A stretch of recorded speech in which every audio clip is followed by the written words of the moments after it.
Lo de la consulta para mí, bueno, ya me adelanto y digo, pues fue una castración lingüística.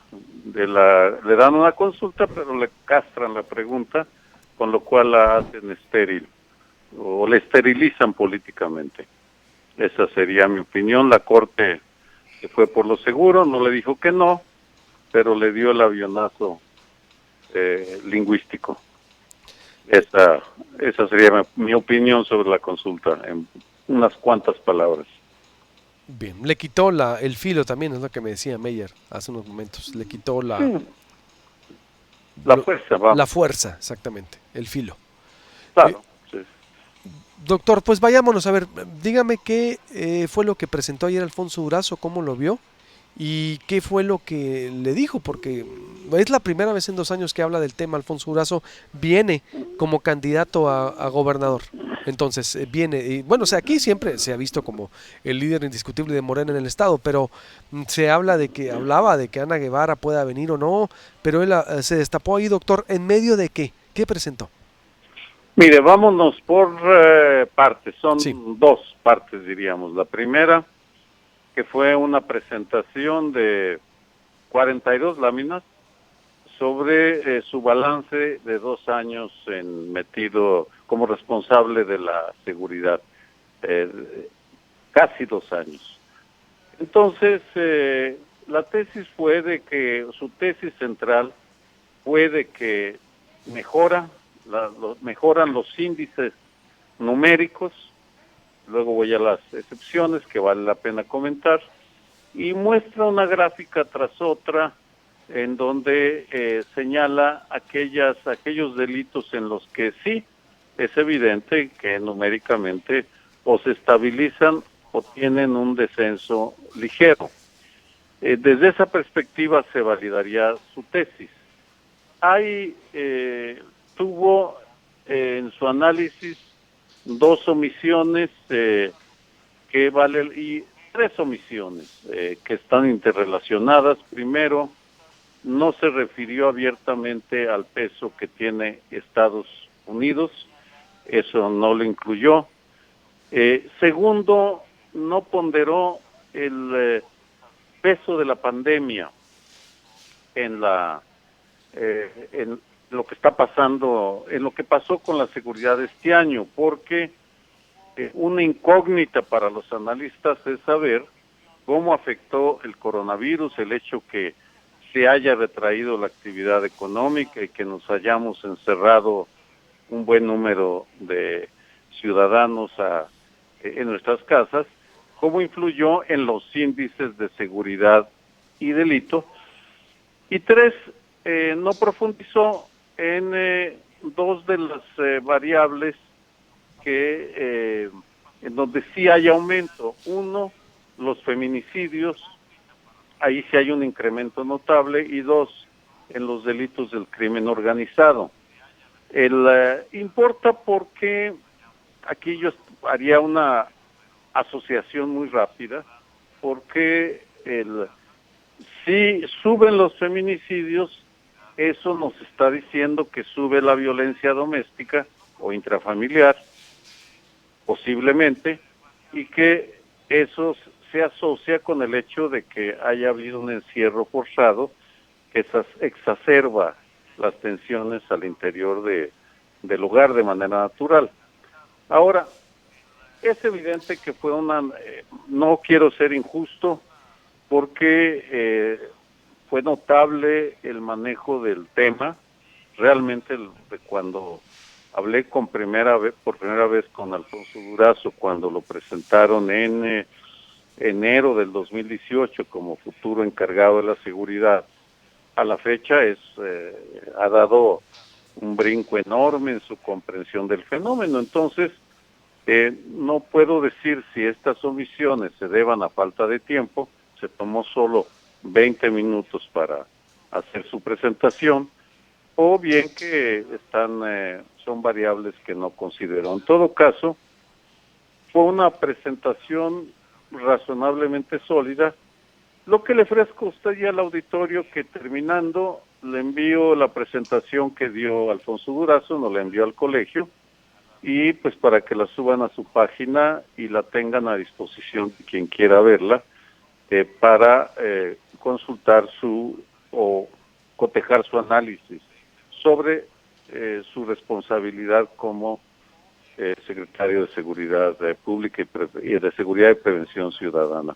Eso es en cuanto a lo primero, luego pasaría a lo segundo, el destape. ¿Cuál es su evaluación del trabajo de Alfonso Durazo, si es que la tiene, doctor? Usted como especialista en seguridad, escritor y en la materia, ¿cuál sería usted el legado que va a dejar Durazo? Mire, en este momento, ya con base en las cifras que nos entregó, que sentó unas bases sólidas y que sí hay indicios de que está consolidándose un proyecto de seguridad más integral que el que había.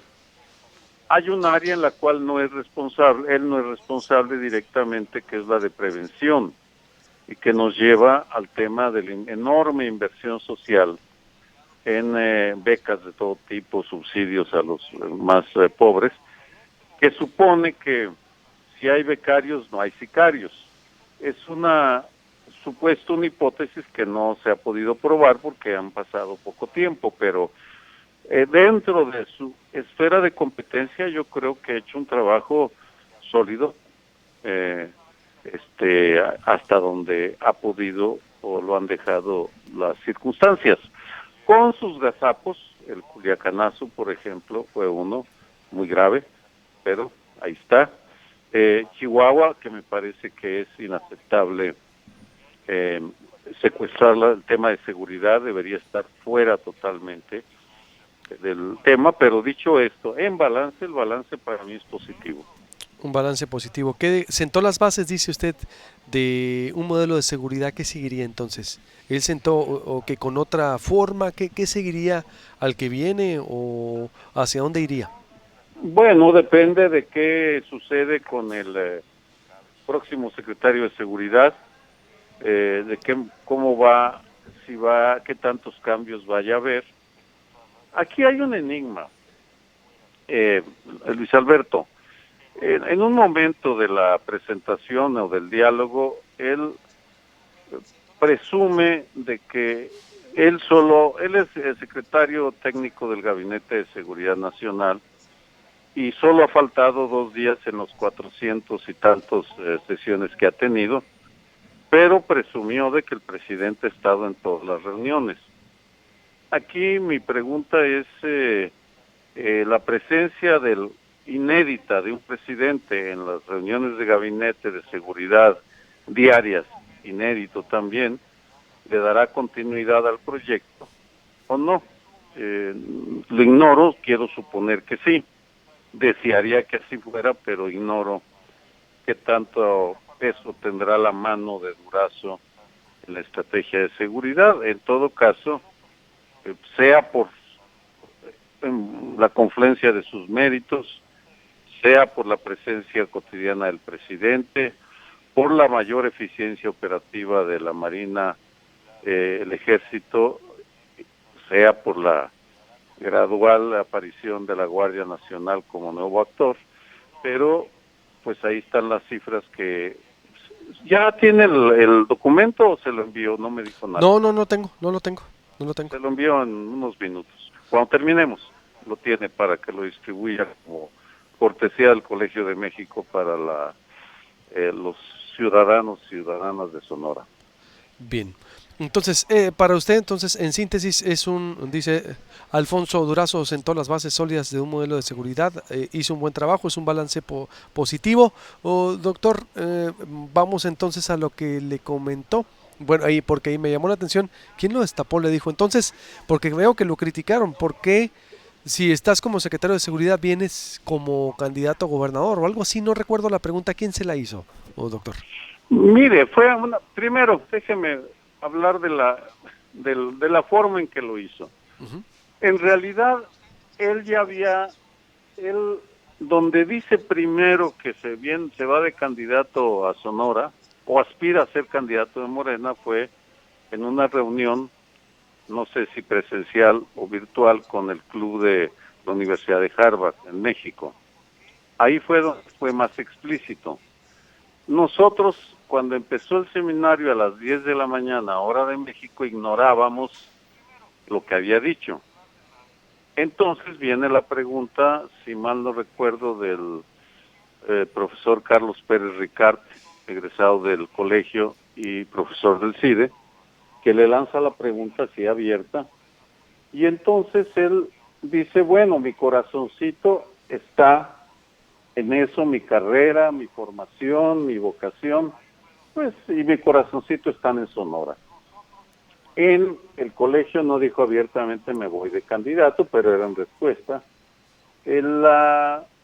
Pero aclaró, yo sigo siendo secretario técnico del Gabinete de Seguridad Nacional, por tanto me quedaré hasta el último momento, que es cuando dijo el presidente, finales de octubre se tienen que ir los que aspiren a nuevos cargos y que actualmente están en el gobierno federal. Así, con esas palabras, estoy parafraseando, pero esas fueron las palabras y el tono. Ahora, me permito aquí hacer una reflexión ya muy personal, una interpretación de la forma en que lo hizo.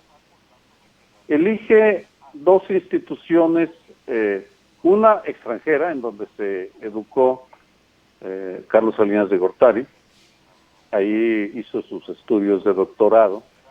Un enigma es si se sacó el título o no, lo ignora, aunque discutimos su tesis en el Colegio de México hace ya en los 70s. Luego se va al Colegio de México, un nido de esos nocivos académicos que según el presidente saqueamos el presupuesto y somos una punta de holgazanes. Es una institución pública. Harvard, institución de excelencia privada, principal la universidad número 1 del mundo. 2, el colegio, otra institución de excelencia, pero pública. En ambos casos, nidos de académicos a los cuales detesta el presidente, como lo hemos estado viendo con lo de los fideicomisos y con las declaraciones de Jaime Cárdenas. Y 3, hablando de formas, habló todo el tiempo con una mascarilla. Me llamó la atención porque estaba en su oficina. Yo lo interpreto como una señal de que quiere decir, yo sí creo que los políticos responsables debemos dar el ejemplo y hablar con mascarilla, aun cuando podamos hacerlo sin mascarilla.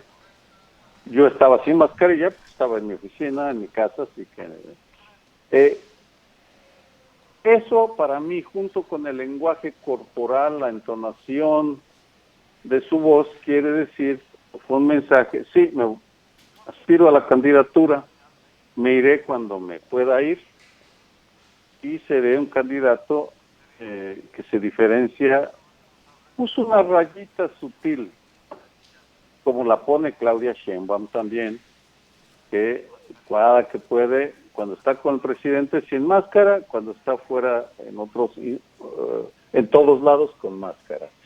Pero bueno, sigue siendo el lenguaje político de la política, hay que entenderlo también en sus formas, y para mí fue muy revelador. Harvard, el colegio y uso de mascarilla. Clarísimo. Conclusión, doctor Sergio Guayo, de lo que vimos ayer, de Durazo y toda esta presentación y el destape, el destape que lo logró usted. Porque nadie lo ha entrevistado aquí en Sonora y usted, digo, me está...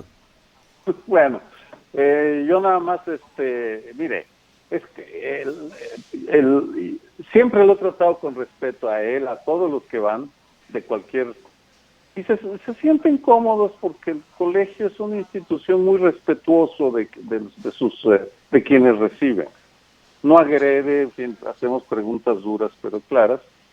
Mi impresión que ya hizo un trabajo del cual se siente orgulloso, está convencido de entregar buenas cuentas, creo que coincido en algún buen número de aspectos, no en todos. 3, tiene muchas ganas de ser gobernador. y quiere ser un gobernador diferente al estilo de gobernar del presidente al que ha servido hasta este momento. Esa es mi conclusión. ¿Qué le faltó a Durazo? ¿Qué le hizo falta o en qué falló? Ay, caray. La seguridad es una medusa, es un monstruo de 1000 cabezas.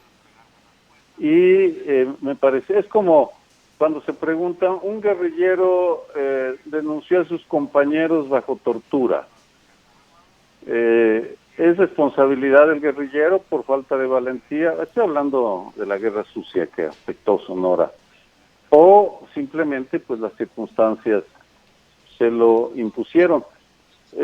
Vamos, yo hubiera puesto, pero yo no soy funcionario y realmente creo que le faltó poner acento en Estados Unidos, pero ahí bueno, el condicionante es que el presidente no se quiere enemistar con Donald Trump, y Donald Trump tiene como sus apoyos a los de la segunda enmienda, a los que venden armas, a toda esa bola de agresivos. En consecuencia, pues creo que hizo lo que pudo en un entorno complicado y bueno, ahora pues se va a probar su suerte. Como analista observaré con cuidado la evolución que sigue, porque pues ya creo que ya tienen ustedes un precandidato y a ustedes les toca decidir que si les gusta o no les gusta, lo aceptan o lo rechazan. Muy bien. Pues le agradezco mucho como siempre, doctor, un placer, le mando un abrazo y estamos en contacto, le vamos a dar más lata para lo que venga, doctor. Es lo que Alberto con ustedes. Saludo a mis amigos y amigas y parientes, primas, primos de Sonora. Igualmente, doctor, abrazo, buenos Hasta días. luego. El doctor Sergio Aguayo, especialista en temas de seguridad nacional, investigador, escritor de grandes libros, le recomiendo uno de Ayotzinapa, Tlatelolco, las violencias de Estado o el concepto de privatización de la violencia. Es toda una autoridad en la materia de seguridad, el doctor Sergio Aguayo. Voy a hacer un corte y vuelvo con más información. Kiko Munro, el alcalde panista de Puerto Peñasco, que está diciendo no necesitamos ir en alianza, e hizo mucho ruido su declaración. También voy a hablar con la fiscal de justicia, Claudia Indira Contreras, me la confirman, el proyecto ALBA, algo así como el proyecto de alerta Amber para localizar a niños, ahora para localizar a mujeres interesantes en Sonora. También hablaré con Servando Carvajal. Estamos desde Súper del Norte, transmitiendo en el 25 aniversario de esta importante tienda de los sonorenses.